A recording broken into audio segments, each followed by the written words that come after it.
नमस्कार। मेरे last video में मैंने डिस्कस किया था कि मैं मेन हेल्थ इंश्योरेंस के बाद कुछ ऐसे पॉइंट्स पे डिस्कस करूंगा जो कि और कई प्रोडक्ट से रिलेटेड है। तो हेल्थ इंश्योरेंस का एक और बड़ा इंपॉर्टेंट प्रोडक्ट है इसी कैटेगरी से कनेक्टेड, जिसको बोलते हैं क्रिटिकल इलनेस कवर। कई बार मुझे ऐसा फील होता है कि ना, मैं करता तो हूँ इंश्योरेंस का काम, पर मैं सोचता बिल्कुल इंश्योरेंस कंपनियों से उल्टा हूँ। क्योंकि क्या है, कई बार कई कस्टमर पूछते हैं कि ये क्रिटिकल इलनेस कवर कौन सा लेना चाहिए, कौन सा क्रिटिकल इलनेस कवर अच्छा है। मेरा उनसे अक्सर रिवर्स क्वेश्चन होता है कि क्रिटिकल इलनेस कवर लेना किस लिए है। सबसे इंपॉर्टेंट बात यहां पर यह है कि पहले तो हम समझे कि क्रिटिकल इलनेस कवर होता क्या है, तब समझेंगे कि लेना है या नहीं लेना है, इसका क्या फायदा है। क्रिटिकल इलनेस कवर को समझते हैं। एक प्रोडक्ट है, ये हेल्थ इंश्योरेंस की कैटेगरी का ही प्रोडक्ट है। इसमें हमने जैसे नाम से ही समझ पा रहे हैं कि क्रिटिकल इलनेस, कोई बड़ी ही खतरनाक बीमारी हो जाए तो क्या है कि कई सारी कंपनीज ने अपने अपने क्रिटिकल इलनेस कवर के प्रोडक्ट निकाले हुए हैं। प्राइमरली देखा जाए ये दो तरह के प्रोडक्ट हैं। एक कैटेगरी है वन, जिसके अंदर अगर किसी को कोई ऐसी क्रिटिकल इलनेस हो जाए, मतलब डिटेक्ट होने पर ही बात हो रही है यहाँ पे, हो जाए जो कि उस कंपनी के प्रोडक्ट में स्पेसिफाइड होंगी। किसी कंपनी में 19, 20 ऐसी 30, 32, 36 तक क्रिटिकल इलनेस से उसके अंदर स्पेसिफाइड हैं। तो उनमें से कोई क्रिटिकल इलनेस अगर हो जाए तो जितने का रिस्क कवर उस आदमी ने लिया होगा वो पैसा उसको मिल जाएगा। उसकी अपने अपनी कुछ टर्म्स कंडीशन होती हैं, टेन्योर की कंडीशन होती हैं। जैसे कि अगर हम कैंसर की बात करें तो कुछ प्रोडक्ट्स में ऐसा है कि अगर मान लीजिए मैंने 20 लाख का क्रिटिकल इलनेस कवर लिया है और अगर स्टेज 1 का कैंसर डिटेक्ट होता है तो मुझे 25% मतलब 5 लाख रुपए मिल जाएगा। स्टेज 2 पे 50% मिल जाएगा। स्टेज 3 एंड 4 पे बैलेंस 50% और मिलके 100% मिल जाएगा। या किसी को डायरेक्टली स्टेज 3 या 4 आ जाता है तो उसको 100% मिल जाएगा और वहां पे पॉलिसी क्लोज हो जाएगी।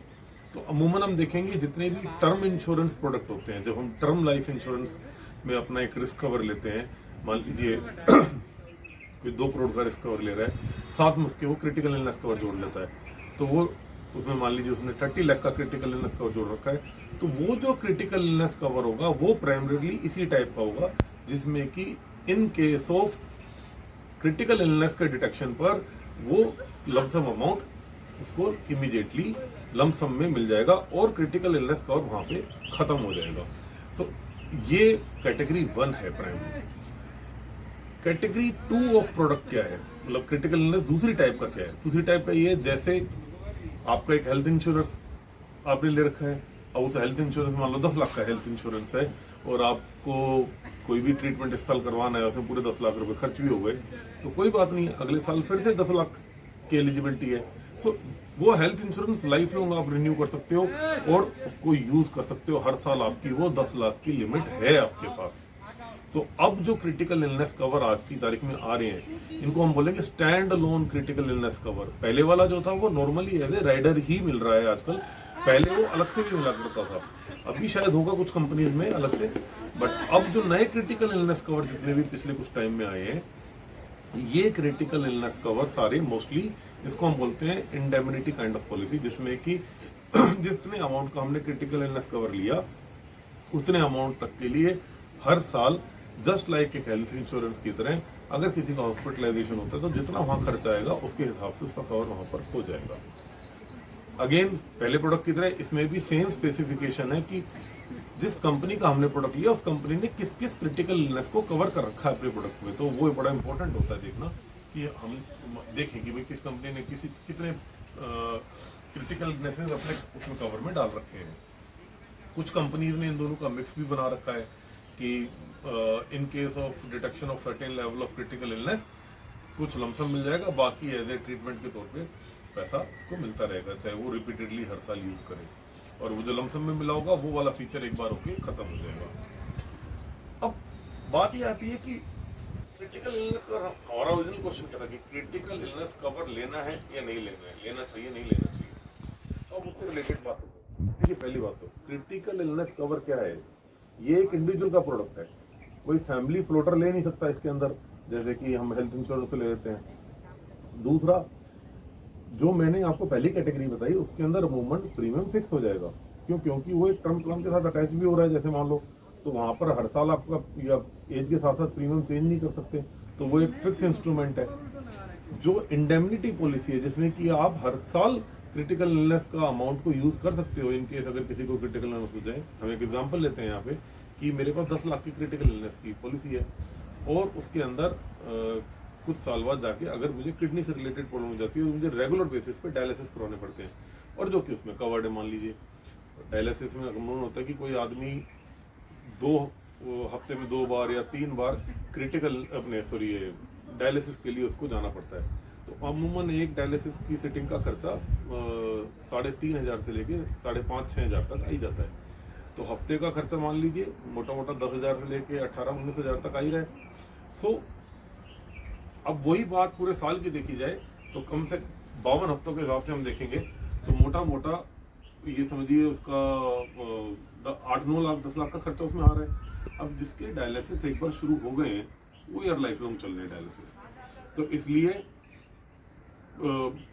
हर साल जो है 9-10 लाख रुपए खर्च होने हैं, तो इस टाइप की पॉलिसी में वो कवर तो हो जाएगा। ठीक है, तो ये इंडेमनिटी पॉलिसी। अब इंडेमनिटी पॉलिसी में भी आदमी इंडिविजुअली कवर है, और जस्ट लाइक हेल्थ इंश्योरेंस इसमें भी हर 5 साल 10 साल हर 5-5 साल के पीरियड के बाद आपका प्रीमियम इंक्रीज होना है। तो मेरी फैमिली में अगर 3 लोग हैं, मैं हूँ, मेरी वाइफ है, बच्चा है, आज मैं 42-43 ईयर्स का हूँ और मैं एक हेल्थ इंश्योरेंस लेता हूँ, बढ़िया से बढ़िया हेल्थ इंश्योरेंस लेता हूँ, 10 लाख रुपए का मैंने हेल्थ इंश्योरेंस ले रखा है। तो मेरी कॉस्ट क्या है? मेरी कॉस्ट है 19,000 से लेके 20-22-23,000 तक बढ़िया से बढ़िया प्रोडक्ट में।